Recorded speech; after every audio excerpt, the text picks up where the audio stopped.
The 3skeng software allows you to create steel material models in SketchUp and export as an IFC file optimal for Dlubal. As an example, a carport structure is to be structurally analyzed in RFEM. The import is initiated under File, Import. The structural system of the SketchUp file is then imported into our program through the IFC interface. Now, create a new model in RFEM, specify a design standard, and begin working with the model.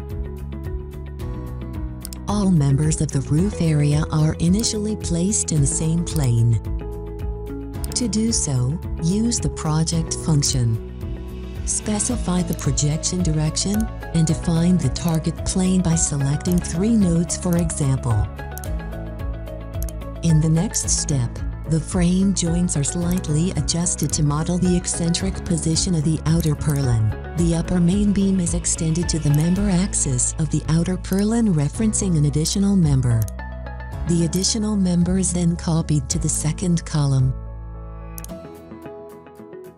By clicking cross-section 1 in the Data Navigator, all roof sections are selected and can now be set to the main beams using relative member eccentricities.